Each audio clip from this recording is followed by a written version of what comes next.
Good afternoon, I'm Pia Ontiveros. This is breaking news on CNN Philippines. The cadavers of Marawi siege financier and Malaysian militant Dr. Mahmud Ahmad and his wife were believed to have been among 50 cadavers that were found under a collapsed building in the war-torn city of Marawi. CNN Philippines has obtained this exclusive video that we're showing you right now. It came from a highly placed military source showing what is believed to be, as we say again, the remains of Malaysian militant Dr. Mahmud Ahmad and his wife. This was a building that collapsed after it was bombed out by government troops just a while ago. We're going to show that to you again. Just 3-4 seconds ago, you saw that body in a prone position. That is believed to be the body, not that one, the one before that.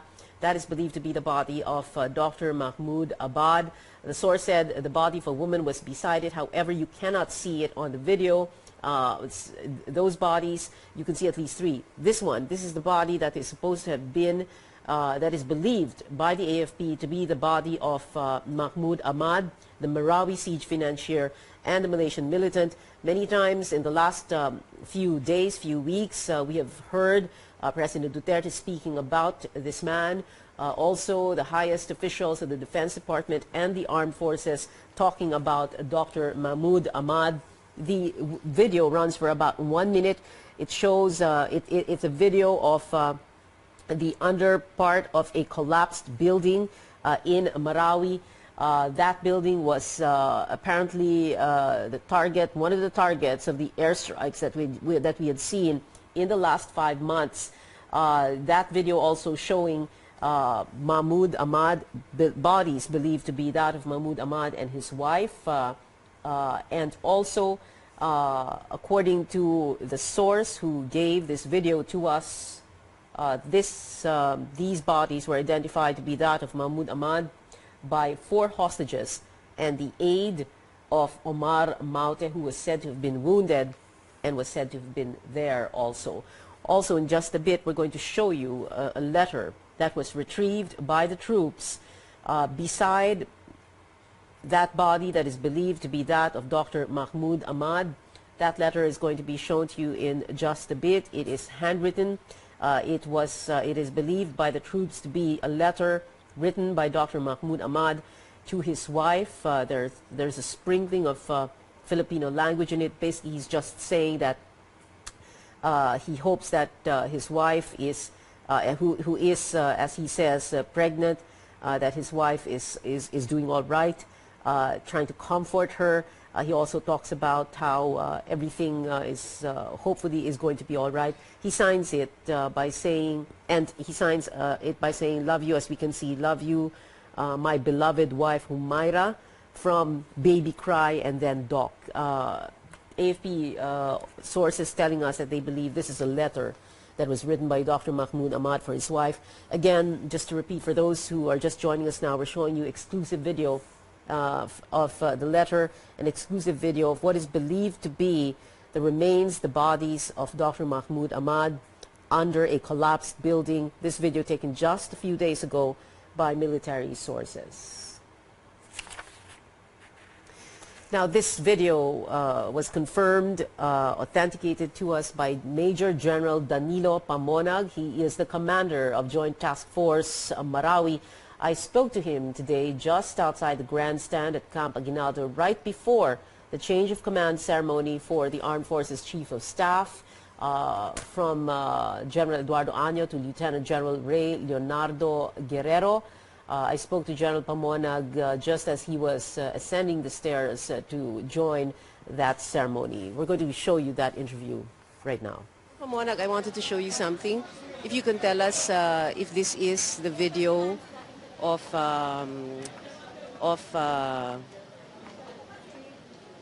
second, I'll show it to you. Wala pa naman yan.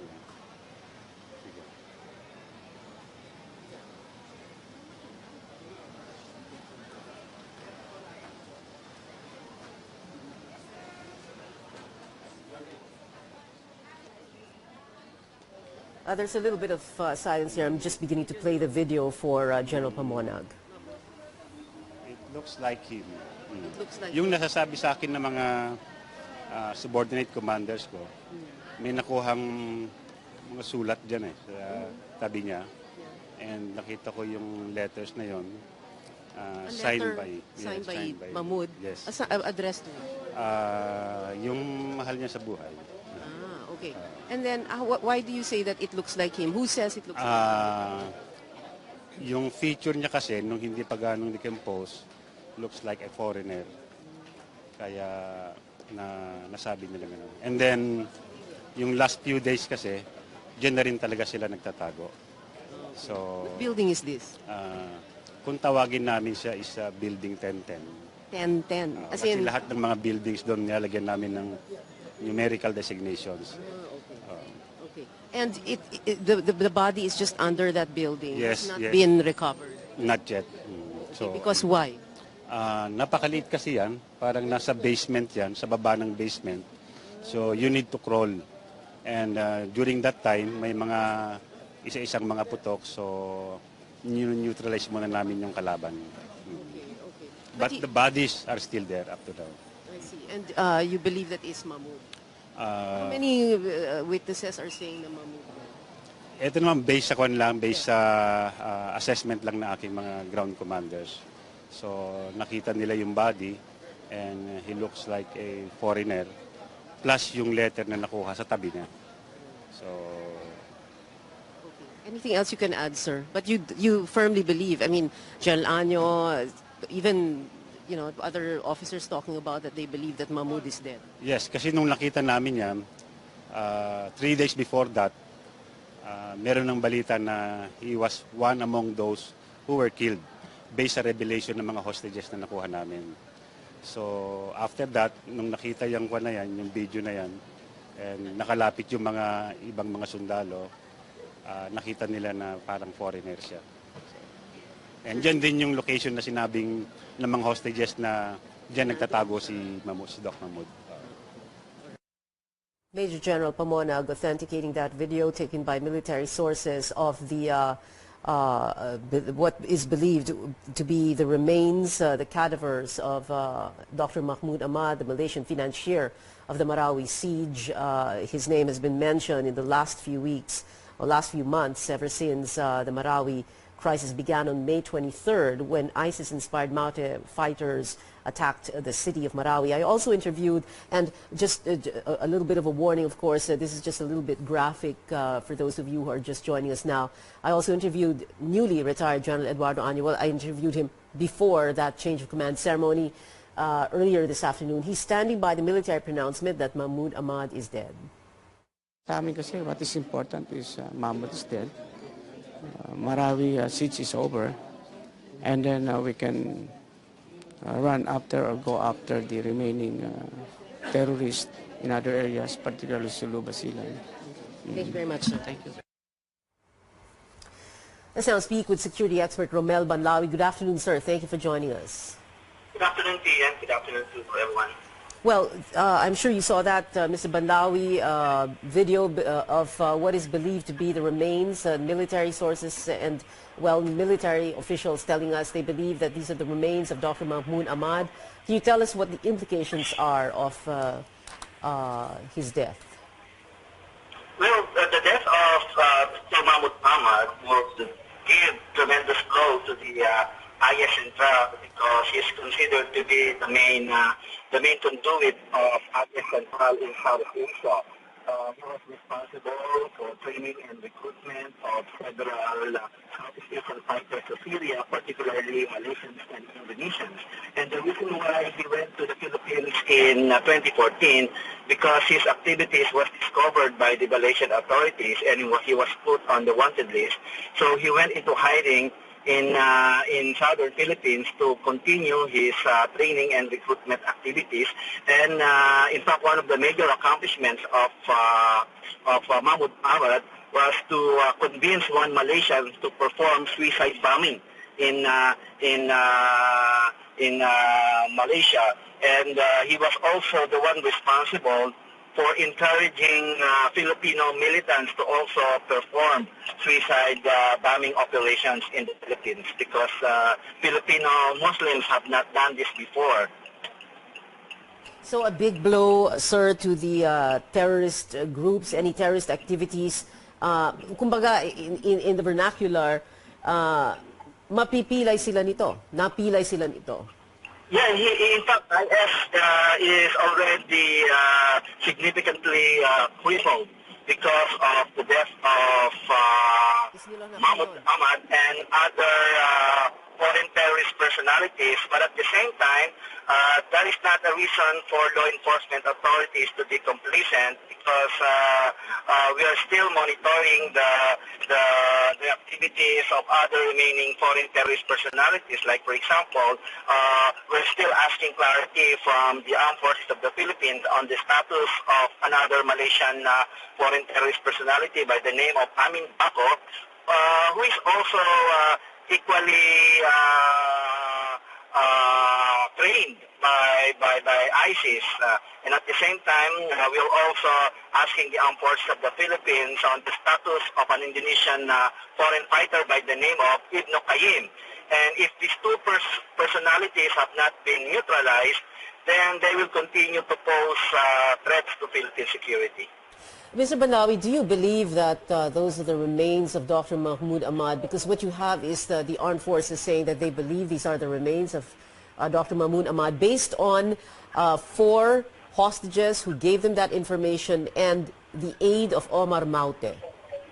Well, we were getting the word of the armed forces for that, and we believe their word, but at the same time, we want concrete evidences of his demise.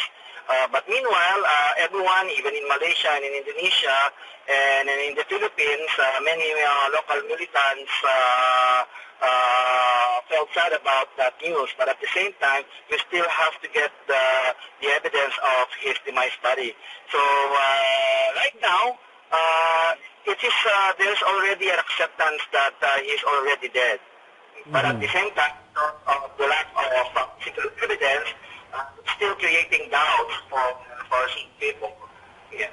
So in Malaysia, in Indonesia, and even in the Philippines, Dr. Mahmud Ahmad is considered dead. Is this your first time to see this video, Mr. Bandawi? No, not yet. That's in that video. Oh, I'm sorry. You're on the phone. Okay. Yes, Sige po, makikita na lang po ninyo mamaya. Anything else to add, sir? Briefly? Well, about Dr. Mahmud Ahmad, that's the achievement of our armed forces, because not only because he's a trainer, but at the same time he's also a financier. He was responsible for the financing of Marawi city siege and other terrorist activities in the Philippines. So, meanwhile, we need to pay attention to other 2 foreign terrorist personalities, because they are considered threats also, Amin Bako and Ibn Qayyim. All right. Romel Banlawi, security expert. Sir, thank you very much for joining us. Thank you very much. Let's go to our archives now of the war in Marawi. In October 19, the military killed more than a dozen MAUTE fighters in an encounter. Malaysian terrorist Dr. Mahmud Ahmad was suspected to be one of them. Here's a report of that firefight by Dirge Cahiles. Icarus, an officer who was part of the operation to get terrorist leaders on Monday, tells CNN Philippines that one of the persons who tried to flee was Mahmud Ahmad, the Malaysian national who allegedly financed the siege and the point person of ISIS recruitment in Southeast Asia. Isnilon Hapilon and Omar Maute died in those operations, and this video shows the retrieval of the bodies in the encounter site on Monday. Nung pinagtipan namin, sir, tumakbo, sir. Lahat, mga 15. Una kasi, sir, 11 to 15 persons. Tao, sir.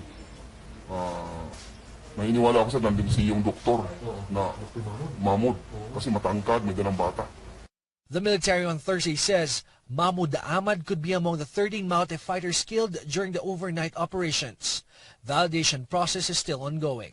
Once we retrieve the bodies of itong 13 na namatay, they will go through a process, at ang SOCO po, our forensic experts, will be the one to determine the identity of all of these cadavers.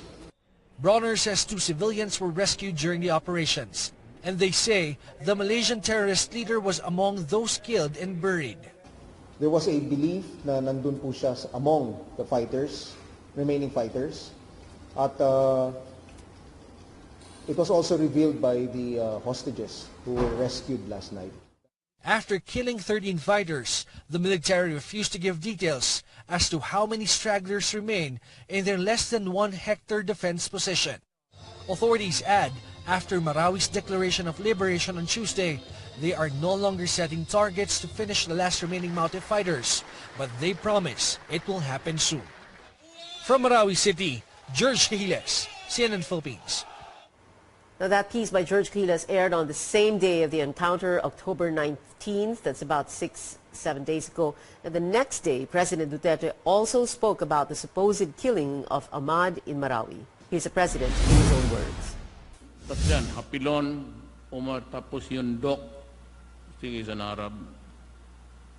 He was taken this afternoon. And that completes the story. When the time came, I declared Marcelo. And everybody was asking, when will it stop? It will not stop until the last terrorist is taken out. Again, for those of you just joining us, here is that exclusive video again that CNN Philippines obtained from military sources. This is video of a collapsed building, and underneath that collapsed building, several bodies. We warn you, of course, the image is a little bit graphic. Underneath that collapsed building, the bodies, the report by the armed forces was that there are about 50 bodies in that lowest level of that collapsed building. That solarized image you see, that is supposed to be what they believe to be the remains of Dr. Mahmud, the Malaysian financier who financed the siege in Marawi, that Malaysian terrorist and Malaysian financier. These are exclusive footages taken. We're trying to solarize them a bit. They're a bit graphic, of course. Now, the way this was described to us, and you're going to see it at the last part of the video, you're going to see soldiers, at least 2 soldiers, who are trying to crawl into that very small space. It's about like 18 inches of space in between the ground and the ceiling. Like we showed you a while ago, we showed you that interview with Major General Danilo Pamonag, who is the commander of Joint Task Force Marawi. He spoke about this video. He spoke about those cadavers that he said are still in that building because they have to be retrieved from that building. He was explaining that what's needed is heavy equipment to create some space so that the bodies can be retrieved. Although troops were able to retrieve, and we showed it a while ago, we're going to show it again, a letter that they believe to have been written by Dr. Mahmud Ahmad, that Malaysian terrorist. And it was a letter, they said, that was addressed to his wife. We're going to read it to you now. We're going to show it to you. It is a letter dated 13/8/2017, August 13, 2017. My dear beloved wife, may Allah be with you all. How are you there, beloved? Always make yourself close to Allah every time. I received your letter from, I'm sorry, I cannot decipher what it says. Few days before, miss you, baby caught. Certain times he lapses into Tagalog. He also talks about, somewhere in the middle of the letter, I know you might be sad on what happened to our friends in, this looks like Land Bank. It's in the middle of the letter. Also, he talks about, I need your prayers for me. I tried not to cry too much, but you know how weak my feelings is, especially when we lost those. I'm sorry, I cannot decipher what it says. I become more malungkot. I wish Allah forgive my sins and make you my strength. Take care, my love, and give my salam to all. And then, like we showed you earlier, it says, he signs it off by saying, love you, my beloved wife, Humaira, from baby. It looks like baby cry, and then Doc. Now, military sources and General Pamonag earlier, who we spoke to, saying that they believe that this was a letter written by Dr. Ray Leonardo Guerrero. Sa amin kasi, what is important is Mahmud is dead. Marawi siege is over. And then we can run after or go after the remaining terrorists in other areas, particularly Sulu Basilan. Thank you very much, sir. Thank you. Now, I also chanced upon Major General Danilo Pamonag, who is Commander of Joint Task Force Marawi. He was here in Manila, is here in Manila to attend the change of command ceremony that we just presented to you just a while ago. I spoke to him before the ceremony began. Here's what he said about the video and about their belief that that cadaver is Dr. Mahmud Ahmad. Let's listen in. Yeah. General Pamonag, I wanted to show you something. If you can tell us if this is the video of sir,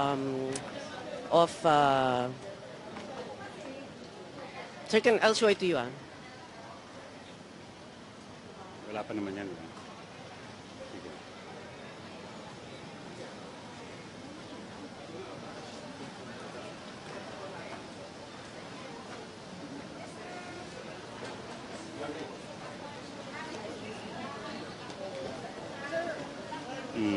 Video ni Mahmud. Mahmud. It looks like him. It looks like yung nasasabi sa akin ng mga subordinate commanders ko, may nakuhang mga sulat dyan sa tabi niya. And nakita ko yung letters na yon signed by Mahmud. Yes. Addressed to? Yung mahal niya sa buhay. Okay. And then, why do you say that it looks like him? Who says it looks like him? Yung feature niya kasi, nung hindi pa ganong decompose, looks like a foreigner. Kaya nasabi nila gano'n. And then, yung last few days kasi, dyan na rin talaga sila nagtatago. So, what building is this? Kung tawagin namin siya is Building 1010. 1010. Kasi lahat ng mga buildings doon nilalagyan namin ng numerical designations. Okay. And the body is just under that building. Yes, it's not yes. been recovered. Not yet. So, because why? Napakaliit kasi yan. Parang nasa basement yan, sa baba ng basement. So you need to crawl. And during that time, may mga isa-isang mga putok. So neutralize muna namin yung kalaban. Okay. But the bodies are still there up to now. I see. And you believe that is Mahmud? How many witnesses are saying na Mahmud? Ito naman based sa based sa assessment lang ng aking mga ground commanders. So nakita nila yung body and he looks like a foreigner plus yung letter na nakuha sa tabi niya. So okay. Anything else you can add, sir? But you firmly believe, I mean, General Año, even other officers talking about that they believe that Mahmud is dead. Yes, kasi nung nakita namin yan, 3 days before that, meron ng balita na he was one among those who were killed based sa revelation ng mga hostages na nakuha namin. So after that, nung nakita yung video na yan, and nakalapit yung mga ibang mga sundalo, nakita nila na parang foreigner siya. And dyan din yung location na sinabing ng mga hostages na dyan nagtatago si Doc Mahmud. For those of you just joining us, we obtained exclusive video from military sources of what the AFP believes is the body of Dr. Mahmud Ahmad, the Malaysian financier of the war in Marawi. The body and, some 50 others under a collapsed building. General Pamonag just described it as, they said they assigned a numerical name to it, Building 1010, a collapsed building in Marawi, and the body still there and had not yet been recovered. This video taken just a few days ago and given to us. Also a photograph of a letter that troops recovered just beside that body that they believe to be that of Dr. Mahmud Ahmad, a letter written by, they believe to have been written by Dr. Mahmud Ahmad and addressed to his wife. General Pamonag also talking about that particular letter, about the fact that he says the bodies are still under that collapsed building and have not yet been recovered, and that they're going to be needing engineering works, heavy equipment to lift portions of that and to make a space so that people can go in, their troops can go in to retrieve all those bodies. One of them, again, they believe to be the body of Dr. Mahmoud Ahmad. Well, this is breaking news on CNN Philippines. Thanks for joining us. I'm Pia Ontiveros.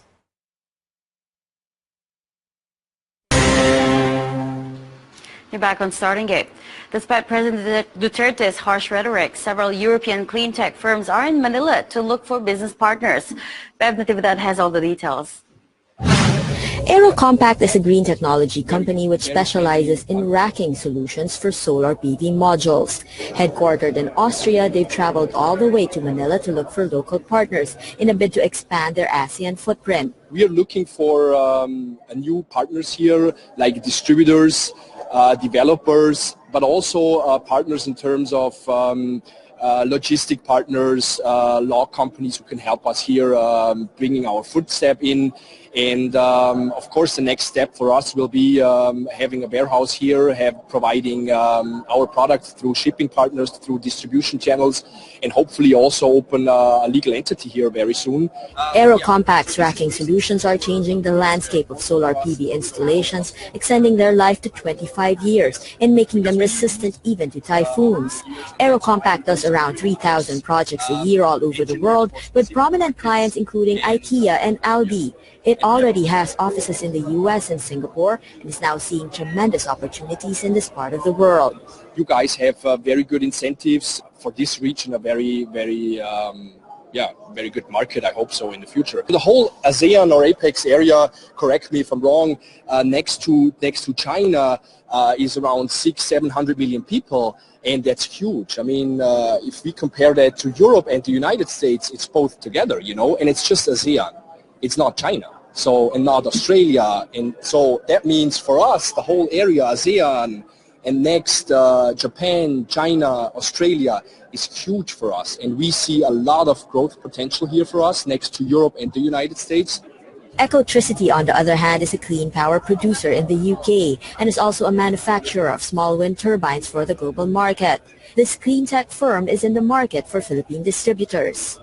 Initially, I'm looking for distributorship type or maybe even partnerships, and I think it depends in part what sort of projects are likely to proceed in the early days. If it's a microgrid project, for instance, I would need someone locally who can do the system integration. We can provide the wind turbines and the expertise behind the wind turbines, but others would have to do solar, batteries, and the whole management of the grid system. Ecotricity also wants to provide eco-solutions to provinces that are still without 24-hour electricity. I'm in the Philippines because the Philippines wants a sustainable future, and my understanding is there's a lot of need to bring people onto the grid, or at least give them power when they haven't got 24-hour power, particularly in some of the islands where they're reliant on diesel generation. Compact and Ecotricity are just 2 out of the 40 European clean tech firms who are in Manila for business matching sessions this week. They were brought in by the European Chamber of Commerce of the Philippines in partnership with the EU Philippines Business Network. EU Ambassador Jessen says linking European businesses with Filipino counterparts through the use of EU development funding is testament to how aid from another country can benefit a growing economy like the Philippines. Even as Foreign Affairs Secretary Alan Peter Cayetano announced that the country is rejecting aid from the EU that supposedly come with conditionalities. Today's event is a very good example on how we use our development cooperation funds to bring businesses from Europe and from the Philippines closer together, and to share ideas about technology, green technology, work together to get a better future for the generations to come, partly in the Philippines but also in Europe. The results of these meetings would no doubt translate to economic benefits, direct investments, additional jobs, additional revenues. But the environmental benefit of these clean tech investments is just as important. For example, data show that the Philippines' wind potential lies in over 11,000 square kilometers of windy land. Its solar potential is about 5.1 kilowatt hours per square meter per day. That means that much energy potential can be shifted to renewable energy, and that much energy use can be weaned away from its dependence on coal.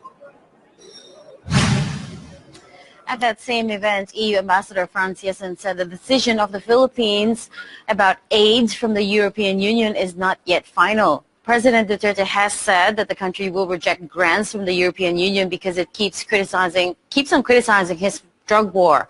But Jessen says they're still providing a 55 million to 100 million euro grant for Marawi.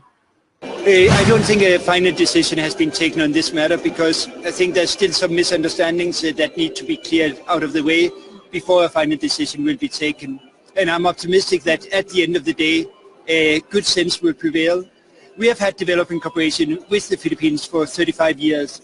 And when you look back, even if you look back at the last 18 months or so, there's been nothing in our development assistance that has prevented the Philippines from having an independent foreign policy. You have an independent foreign policy. You've had that for decades, with and without the EU development assistance, because our development assistance is for the people of the Philippines. Well, the Philippine Chamber. So ngayon, andito na kayo, except dito sa mga superintendent, all others na nandiyon sa Marawi, I am hereby peritoriously promoting you one rank higher.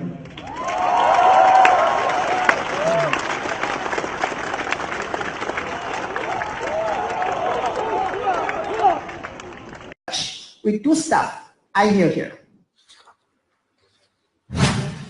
U.S. Ambassador Sung Kim denied President Duterte's claims that the CIA wants him out of office. As far as I know, there's absolutely no effort by the CIA to undermine the Philippines leadership. President Duterte won a very impressive election. We respect his election and are in fact... So, he told us to push through with the press briefing this morning. The brief background of the story is at around 12:25 a.m. October 26, 2017, combined personnel of District Special Operations Unit or DSOU, headed by Police Superintendent Campo of DID under the direct supervision of Superintendent Sanchez and Superintendent Nunez, with operatives from the NICA and the Armed Forces of the Philippines, conducted an intelligence-driven operation which resulted in the arrest of the suspect identified as Juan Rasdi Malawani alias Rasdi Makabangkit or Makabangkit, 42 years old, of Greenfield 1 Subdivision, Barangay Kaligayahan, Novaliches, Quezon City. Rasdi was arrested for illegal possession of firearms and possession of RPG. He was under surveillance for fronting for Omintaro Romato Maute alias Farhana of the Maute ISIS-inspired terrorist group, managing her Salam Bazaar in Novaliches Plaza Mall and providing funds for the terrorist group. Farhana is presently detained at the Bicutan jail after being arrested in Lanao del Sur last June. Surveillance established that the suspect was managing the bazaar, collecting rents from stall holders and remitting money to Azesa Makabangkit Maute alias Lily in Marawi, the wife of Madi Maute, who was among the architects of the Marawi siege. The seized during the search are now with the evidence, the pieces of evidence seized during the conduct of the search are now under the custody, which are right here, custody of QCPD, and it was witnessed by Faruk Malawani, the father of the suspect, Barangay Captain Freddy Rojas, and Barangay Kagawad Arnel Gabito. As mentioned earlier, recovered were one caliber .45 pistol with 5 bullets, whose license was expired, and a rocket-propelled grenade or RPG, right in front of you now. Thank you and good morning. So that's basically the short story of the circumstances that led to the arrest of this suspect. Questions? Yes, sir. For the first question, we have Ms. Maris Umali of GMA 7. Good morning, sir. Sir, can you tell us if this suspect that you're going to present to us this morning has legitimate businesses here in Metro Manila? Well, actually, the legitimate business is owned by Farhani. Yeah, Farhana, the one arrested is now in Farhana in Taguig, in Bikutan. So after her arrest, so ito kasing suspect natin, this is the brother-in-law of Madi, Maute, one of the sons of Farhana. So after the arrest of Farhana, siya na ngayon ang nag-take over, nag-facilitate ng collection nito. And meron tayo nakuha mga resibo na nagre-remit siya ng mga collections dito sa, initially kay Lily. Lily is the wife of Madi. Itong Lily, bali ang asawa niya, ang kapatid niya, asawa naman itong si Rasdi. So, even before, itong collection kasi, itong si Farhana, meron siya mga businesses here in Quezon City and also in Marawi. And one of the businesses niya dito sa Metro Manila or Quezon City is dito nga sa Novaliches sa Plaza Mall, yung sinatawag natin sa Bazaar. So nagre-renta lahat sa kanila yon at kinukolekta. Itong si Rasdi, ang after mawala si Farhana, siya kayo nagkokolekta nito mga nire-remit sa kanya. And based on the seized documents or receipt, umaabot ng 270,000 or 300,000 ang monthly remittance na pinapadala niya. Nung una, undetermined na pinapadalhan, pero yung iba kay Lily. Even after, ito yung after that Farhana was arrested. Okay, sir, just to follow up, how are you able to establish that the remittance from these legitimate businesses go directly to the operations of MAUTE Group or MAUTE ISIS Group to say that they are really financing the operations of the MAUTE ISIS in Marawi? Yes, sir. Well, actually, we know for a fact that Farhana, di ba? Sila yung ito parents or mother of the Mautes who planned for the Marawi siege. And then we know for a fact, pati rin sa intelligence information. Actually, this operation is in coordination with the NICA and the intelligence unit of the AFP. So they have the information na even before na yung mga pera na kukuha is ginagamit para dun sa kanilang campaign or kanilang activities. Kaya nung after na mawala na si Farhana, tuloy pa rin, and based on the case build-up and the intelligence information that were obtained, ito yung isa sa mga pinanggagalingan ng mga resources. Sorry, sir, we were informed that I'm just supposed to ask one follow-up, but what I wanted to ask is there a paper trail to really say that those finances or the remittances coming from the legitimate businesses here in Metro Manila go directly to the operations of the MAUTE Group in Marawi, to really say, kasi parang what you're saying is, we know for a fact, but of course, sir, just to provide evidence so that there will be no doubts, there will be no more room for doubts that these remittances really go straight to the operations of the MAUTE ISIS in Marawi. Is there a paper trail to prove that? Well, actually right now, the financial investigation is ongoing with the arrest of the suspect and with other documents that have been seized, and also the other information that the intelligence community has, and even before. So ito yung ating ginagawa. Actually, he was not arrested actually on that basis kasi nga yun yung ating iniimbestigahan pa. But we have reasons to believe, and based on the information, the case build-up that's been conducted, na the funds that were obtained from these businesses are being used to support the activities in Marawi. Thank you. Next, we have Ms. Leia Ilagan.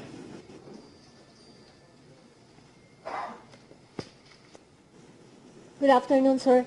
kay Director Albayalde. Sir, meron ba tayong dapat na ikabahala ngayong yung mga MAUTE ay confirm na nandito nga sa Manila, yung mga kamag-anak? Well, what we see now, no, doon sa mga series of arrests na nangyari dito sa Metro Manila, the other incident is in Valenzuela, na kung saan nakakuha rin tayo ng alleged sympathizer. No? What we see now dito sa Metro Manila are supporters. No? Ito yung sinasabi nilang mga supporters, sympathizers ng MAUTE who provides financial support doon sa mga MAUTE ISIS doon sa Mindanao, particularly doon sa Marawi. Because of the recent killing of their leaders, we expect that there's a vacuum dito sa leadership. So it will take time para makarecover sila. And it will take a lot of financial support again para sila makarecover as a group. So yung tinitingnan natin dito, binabantayan natin dito, actually are individuals just like these people who were recently arrested. Ito yung tinitingnan natin, particularly here in Metro Manila. Kasi dito, they can do business, no, legitimate business. And they can, yun nga, pwede silang magpunta kung saan-saan dahil marami silang mga kamag-anak at saka mga enclaves dito. No? So, yung ginagawa dito, ang tinitignan natin, no, actually are not the armed component. No? Yung mga supporters and sympathizers. And of course, we could not discount the fact na meron dyan, because of the death of the leaders, merong yung mga radical, na merong radical na mind, no? Yung mga extremists na sinasabi. These are not groups, these are individuals actually, or what we commonly call yung mga lone wolf. Kaya expect natin, yung mga lone wolf attack lang, yung mga suicidal. No? Ito lang yung tinitingnan natin. But as a group, wala tayong namomonitor dito sa Metro Manila. Sir, kung meron mang plano pa sila sa mga susunod na mga pagkakataon, napigilan ba yon dahil unti-unti na nating nahuhuli yung mga members? Yes, I think so. With the effort of all the intelligence agencies of the government, I think we'll be able to identify them, and in due time, we'll be able to arrest all of these people. Ang tinitignan nga lang natin dito, of course, hindi natin ma-identify kung sino pa talaga yung nag-sympathize at saka kung sino pa yung nagsusupport sa kanila. Thank you, sir. Thank you. Next is Mr. Alan Gatus.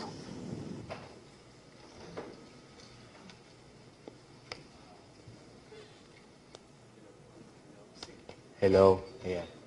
Pinindot ko na nga eh. Sir, yung pagkaka-aresto kay Rusty Malawani, may information ba galing sa Marawi na doon na pupunta mismo yung pera, o yung lahat ng information natin ang galing dito sa Quezon City? At yung bang lahat ba ng negosyo nila doon, legitimate naman, wala naman tayo nakikitang problema? Well, just like what I've said earlier, itong ating intelligence monitoring has been ongoing for quite some time. And even before the Marawi siege, meron ng tinututukang informasyon ng ating intelligence units. That is why we have reasons to believe na may basis na itong mga nakukuha nila, kukolekta nila, is nagagamit doon sa kanilang campaign. Kaya nga, tuloy-tuloy yung ating financial investigation on this particular aspect through paper trail. But suffice to say that since this business is being owned by Parhana, and alam naman natin na sila ang sumusuporta, sila ang ng pamilya na mismong nagplan for the Marawi siege, that all the resources that are being obtained by the family are being used to support their activities in Marawi. Follow-up lang, sir, no? So, maliban sa nahulihan ng barel at ng RPG, may kaso ba siya dun sa mismo na pagpapadala niya, pagpaparimit niya ng pera, dahil nababanggit nga na ito yung ginagamit na resources ng MAUTE ISIS group? Sa ngayon, bali parts yun ng ating case build-up and financial investigation. So, the NICA being one of the agencies, and the intelligence unit, the FV, one of the units that were involved in the info gathering together with QCPD and NCRPO, we are collating evidence to get more information on this particular case. At kasi sa atin ngayon, even though tapos na yung Marawi seeds, pero you'll never know kung ano pang ibang mga activities na pwedeng gawin. So napakahalaga na ma-disrupt natin yung logistics, yung kanilang logistics gathering, pati na rin yung kanilang mga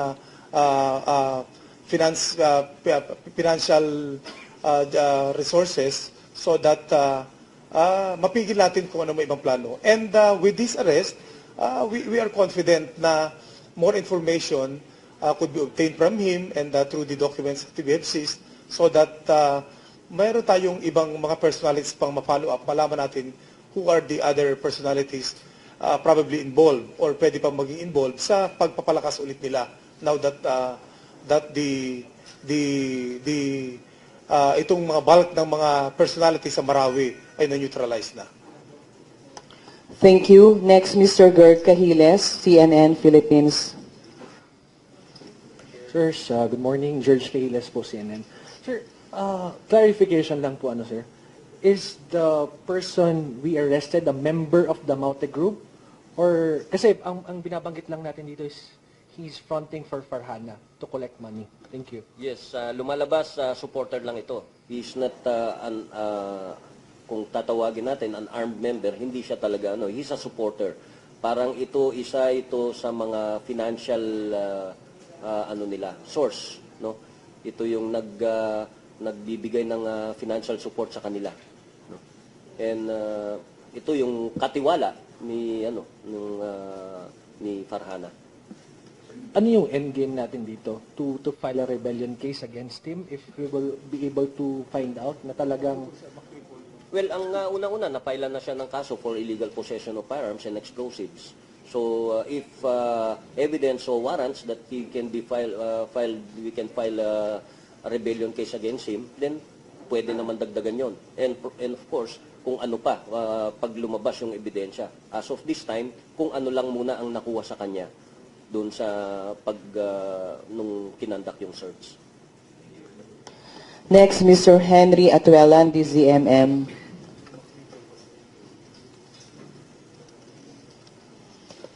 Sir, na-establish na ba natin, sir, na may direct link talaga to sa mga MAUTE? Yung mga pinapadala niya na pupunta doon sa mga operation ng MAUTE group, sir?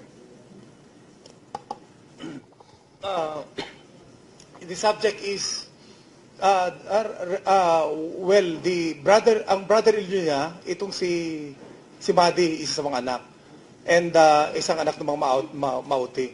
And then meron tayong mga information gathered by the intelligence community that even before itong mga grupo ng MAUTE groups, pag daan dito, lumalapag doon sa kanyang tinitirhan. So talagang may station. Alam mo kasi, yung sinasabing member ka ng grupo, wala na namang... Ito ang balitaan sa CNN Philippines. Ako si Pinky Webb. Ang mga balita ngayon, driver ng wheeler truck na umararo ng mga sasakyan sa Quezon City kahapon, nahaharap ngayon sa patong-patong na kaso.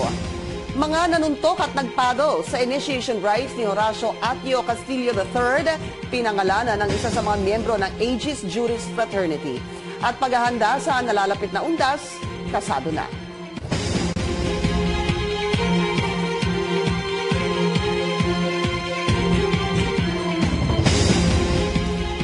Nahaharap sa patong-patong na kaso ang driver ng 22-wheeler truck na nakapatay ng hindi bababa sa 5 tao. Narito po ang dashcam video na kuha ng motoristang si Darwin Basanta. Makikitang tila nawala ng preno ang truck na minamaneho ng 47 anyos na si Nilo Kalimutan sa Batasan San Mateo Road sa Quezon City kahapon. Pasado alas 3 ng hapon, makikitang naararo ang ilang sasakyan, kabilang na ang tricycle at jeep. Alamin po natin ang latest sa aksidenteng ito. Naroon si Zian Arcangel. Zian, nasa na yung driver ng truck?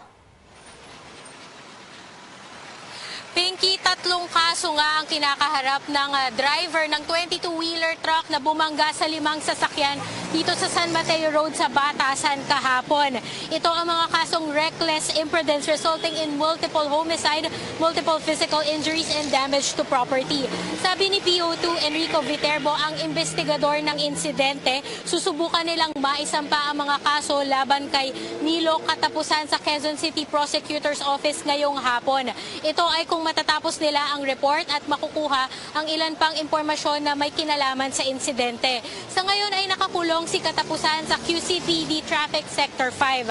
5 na nga ang patay at 14 ang sugatan ng araruhin ng minamanehong truck ni Katapusan ang 5 sasakyan dito sa may San Mateo Road kahapon. Ayon kay Viterbo, sabi ni Katapusan na nawalan siya ng preno kaya hindi na niya napigilan na humarurot ang kanyang minamanehong truck pababa dito sa kalsada. Sa ngayon ay natanggal na ang mga nagbangga ang sasakyan pero may mga natitira pa ring mga steel beams dito sa San Mateo Road. Pinky? Zian Arcangel nag-uulat mula sa Quezon City.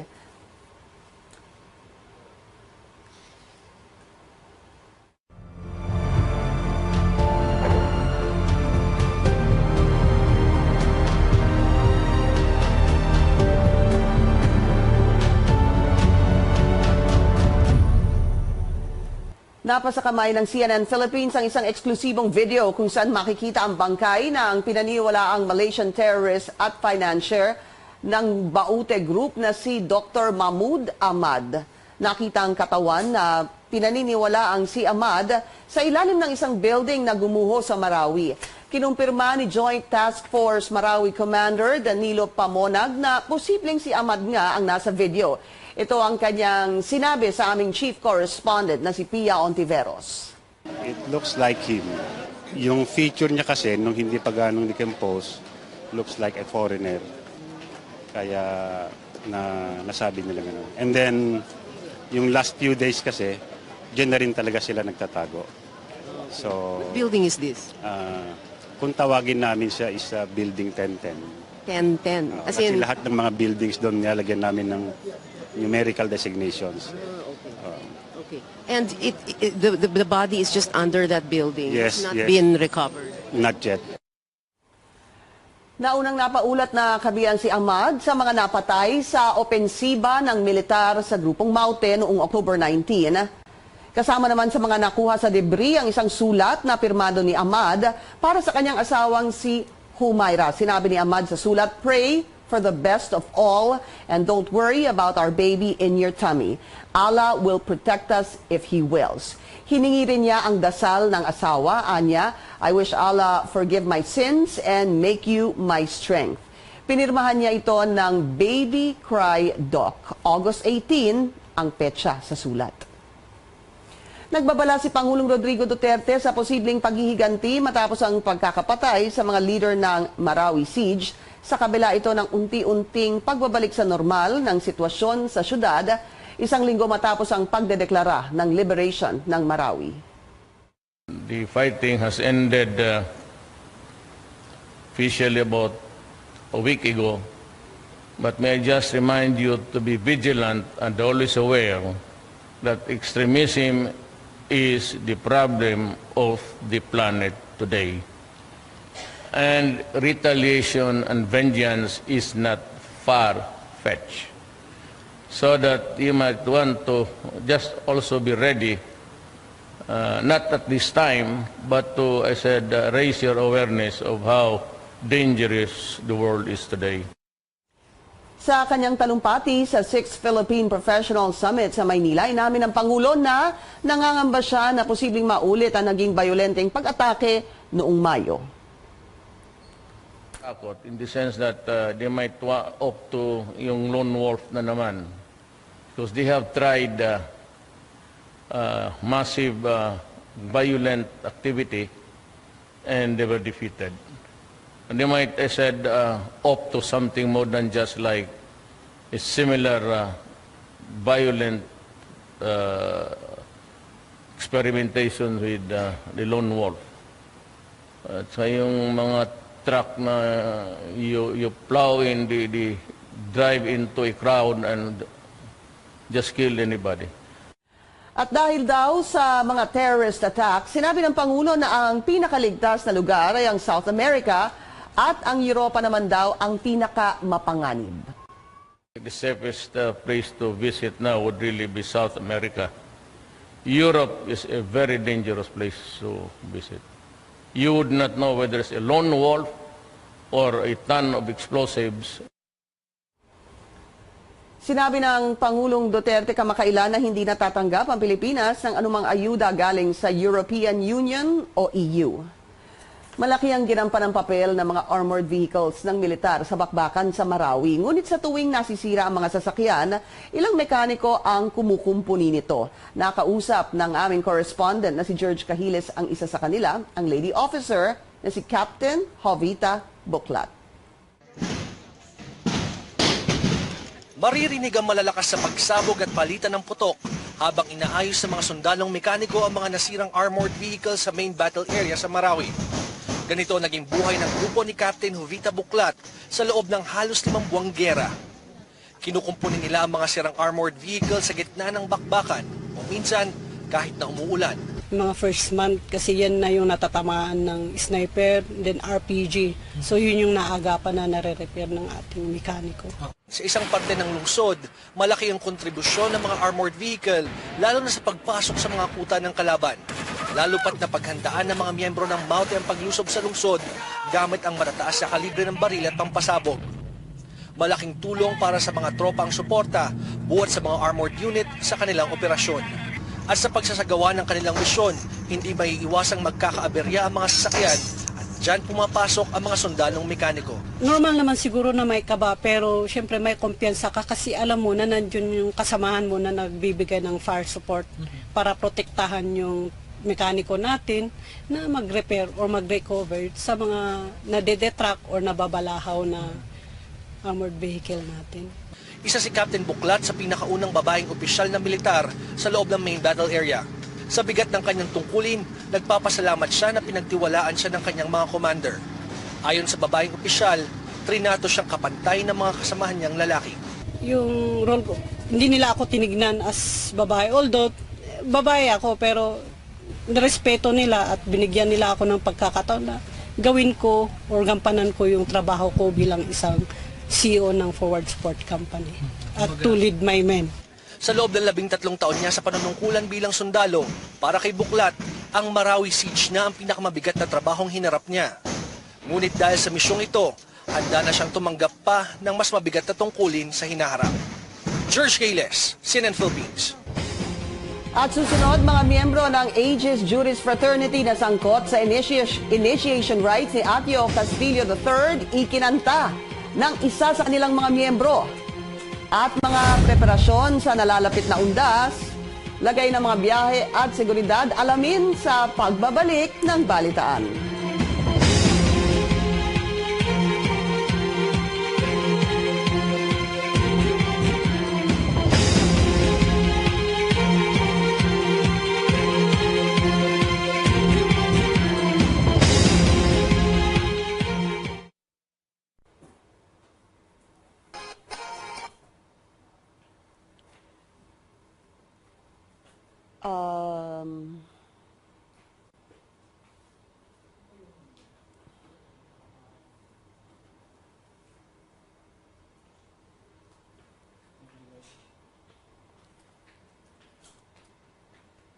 Naka-Facebook na tayo.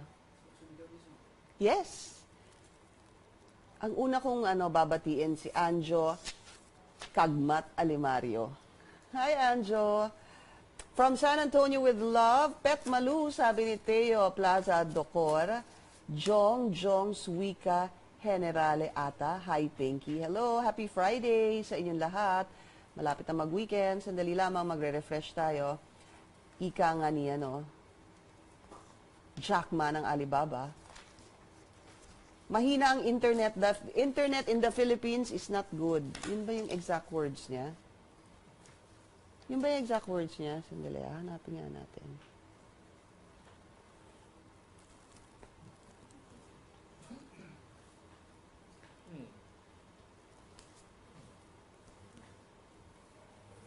Kailangan ko na magpagupit.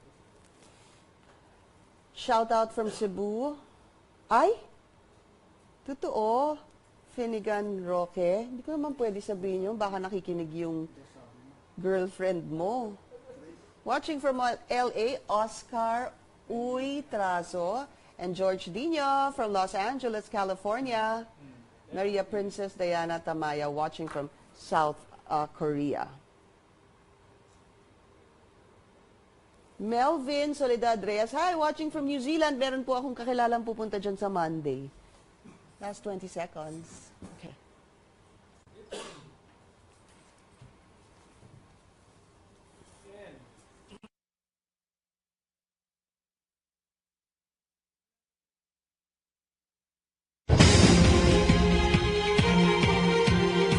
Nagbabalik ang balitaan dito sa CNN Philippines. Pinangalanan ng Aegis Juris Fraternity member na si Mark Anthony Ventura ang mga sumali sa initiation rites ng UST law student na si Horacio Atio Castillo. Nasa ilalim na ngayon ng full coverage ng Witness Protection Program si Ventura. Narito ang ulat ni Anjo Alimario. Sa kanyang sinumpaang salaysay, pinangalanan ni Mark Ventura ang kapwa niya Brad sa Aegis Juris Fraternity na siya umanong nag-supervise ng final hazing rites kay Horacio Atio Castillo. Ito ay sina Axel Hipe, Ralph Tranguia at Arvin Balag. Kasama ring nabanggit ni Ventura kung sino-sino ang mga sumuntok sa braso ni Atio. Mas marami pang pangalan ang kasali sa pagpalo naman sa daliri ni Atio gamit ang spatula at sumunod ang paggamit ng paddle. Kwento ni Ventura, si Alex Hipe ang unang pumalo, kasunod si Ralph Tranguia at pangatlo si Arvin Balag. Ang pang-apat na palo ay nagmula sa bago nilang Brad na hindi niya maalala kung sino at bumalik si Balag para sa pang-limang palo. Sa ikalimang palo, dito na napasubsob si Atio. Kinabahan na sila nang hindi na siya nag-respond pero meron pa naman daw itong pulso at hininga. Ayon daw sa kanilang Grand Prefectus na si Arvin Balag, huwag daw silang magpanik. Pagpahingahin lang daw si Atio. Pero pagkalipas ng mga 15 hanggang 20 minuto, lalo silang kinabahan dahil hindi pa rin gumigising si Atio. Inutusan sila ni Balag na patakan ng kandila sa paa at sa dibdib si Atio. Pero wala pa rin daw reaksyon si Atio, mas lalo silang kinabahan. Si Robin Ramos daw nagsabi na dapat nang dalhin sa ospital si Atio, pero nagdadalawang isip daw si Balag kasi natatakot na ma-hold yung nagdala. Makalipas ang ilang minuto, pumayag na rin daw si Balag na dalhin sa ospital si Atio. Nang naisakay na siya sa pulang pick-up, dumating si Balag at sinabihan sila na muling ibaba at ipasok si Atio sa frontline. Nakita pa raw niya nag-CPR at mouth-to-mouth resuscitation si Axel Hipe kay Atio. Nang dumating si John Paul Solano, ito raw ay nagbigay ng first aid kay Atio. Pero nang hindi ito nagtagumpay, saka pa lamang nila dinala sa ospital si Atio. Matapos ito, kinuha na raw nila kanilang mga gamit sa frontline at umalis na. Umuwi raw sa bahay si Ventura, naligo at nagbihis para magsimba.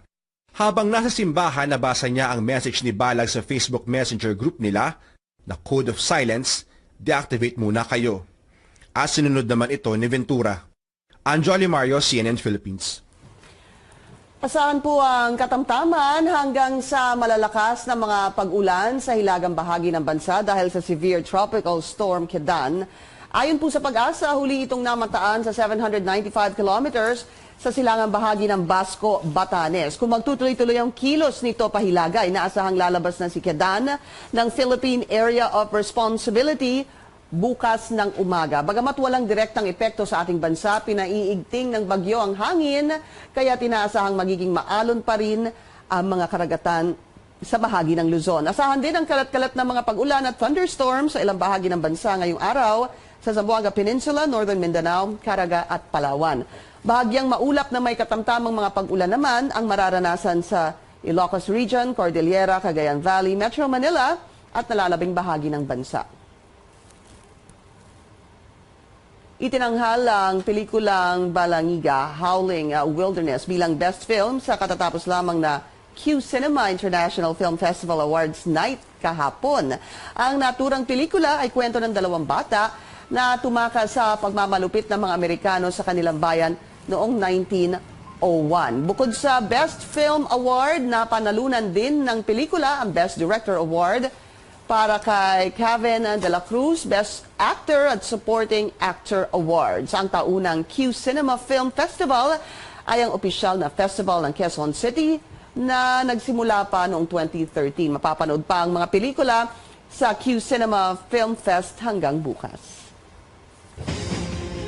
At abangan ginagawang paghahanda ng pamahalaan sa nalalapit na undas. Alamin, manatiling nakatutok dito sa Balitaan.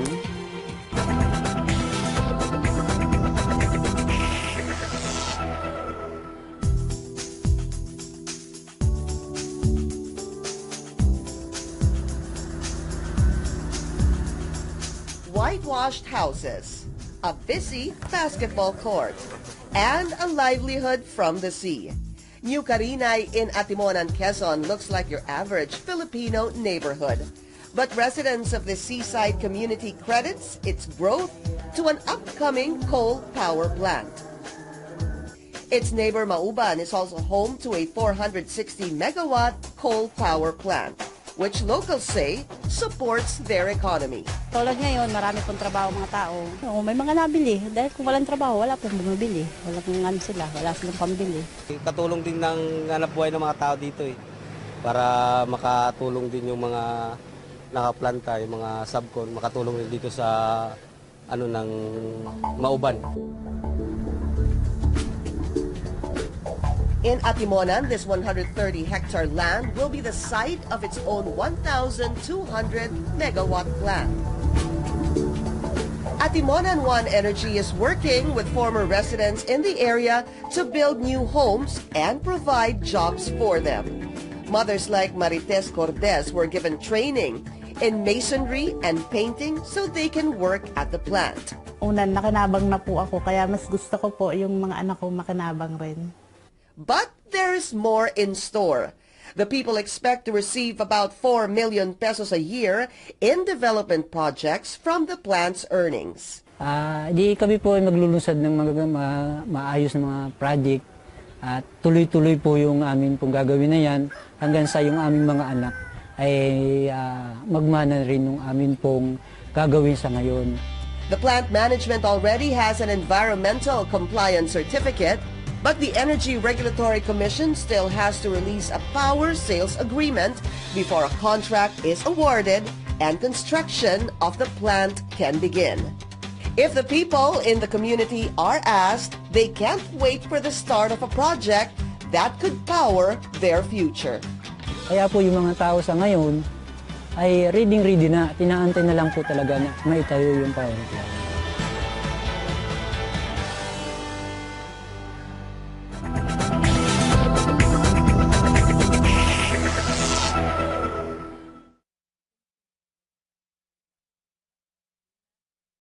Okay. Oo, pero alam ko Facebook Live na tayo, pero kausap ko ang producer ko lang. Narinig mo ba yung sinabi ko sa'yo? Oo, hindi, narinig mo. So, mahahabol natin, hindi. No, you talk to the Paranaque. Aha.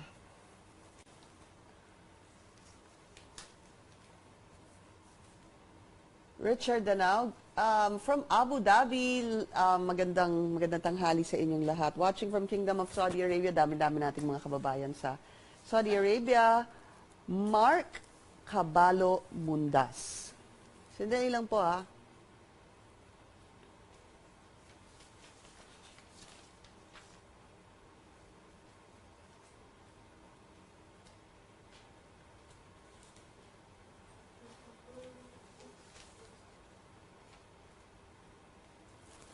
Ayun. Naku, layo ni Dennis Valdez. Watching live from Mandaluyong. Junrel Pitao, Australia. From Butuan City. Hello! Dami nanonood mula sa California. From Fresno, California, Noel Sibala and Joanne Garrett. New Zealand. Eyo. Monching Lim from Vancouver. Precioso Revilla, hello. Merlinda Nietes, hi. Monra Avila watching from London, UK. Cheska, Buen Camino. Alam niyo ba yung Bilog? She's watching from Bilog. Yung bilog, tsaka ako nasasabihin sa inyo, baka next week kung saan yung bilog. Ay, galing naman. Emelita Perez Disico from Holy Land of Israel. Last 20 seconds. Happy weekend po sa inyo lahat. Din. Yan na lang. 5 na lang. 4, 3, 2. Kayo nanonood ng balitaan sa CNN Philippines, pinaghahandaan na ang inaasahan dagsa ng mga biyahero para sa undas sa susunod na linggo. Ang Land Transportation Franchising and Regulatory Board nagpaalala sa mga driver ng mga pampublikong sasakyan na siguruhin ang kaligtasan ng mga pasahero. Dapat i-check ang makina, preno, ilaw at ang kondisyon ng sasakyan bago bumiyahe. Hindi rin daw dapat payagang magmaneho ng higit 6 na oras ang mga driver.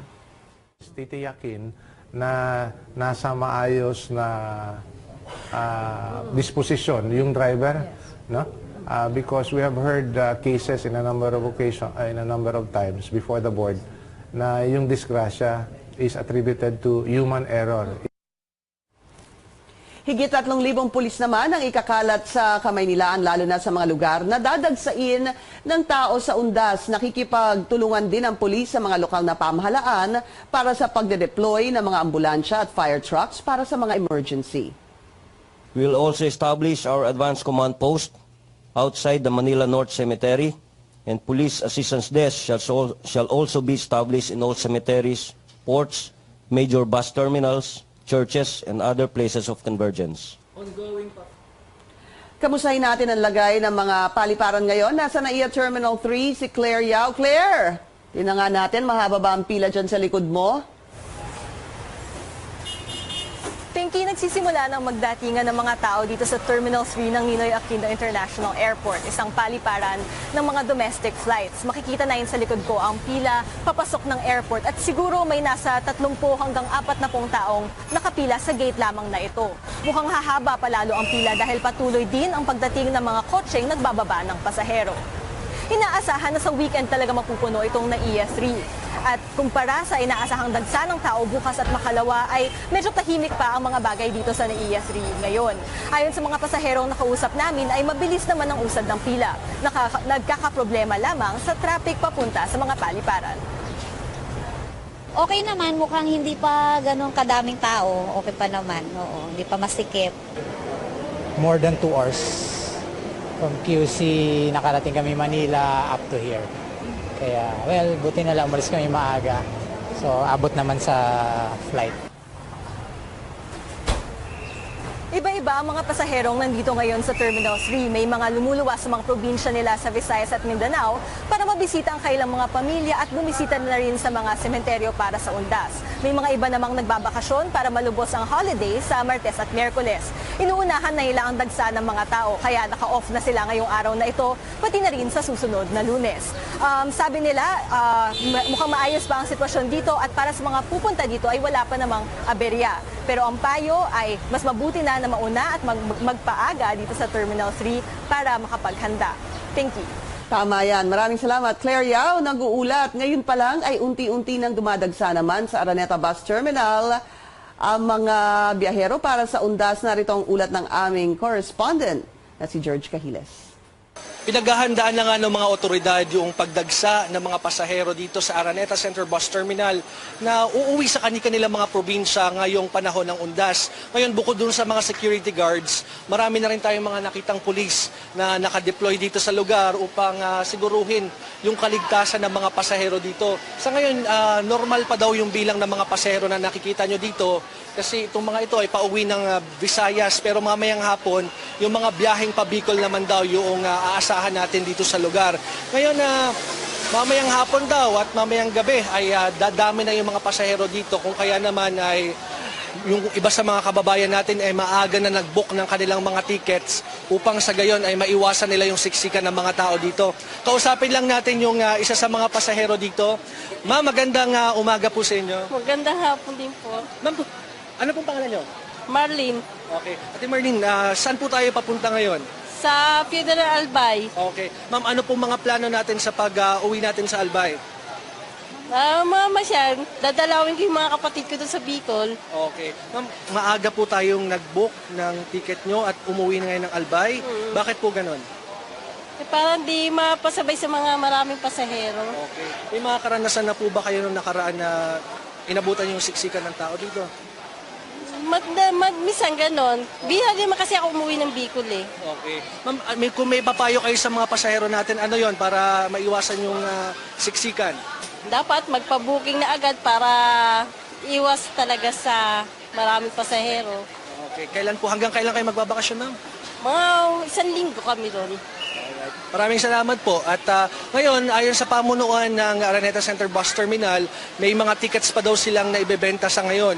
At panawagan nga nila ay mag-book na habang meron pang mabibiling ticket upang maiwasan yung abala. At doon naman daw sa mga paserong may ticket na ay dumating na maaga sa terminal at iwasan na magdala ng maraming malalaking mga bagahe para hindi maging hassle yung security check-up dito sa terminal. George Giles, CNN Philippines.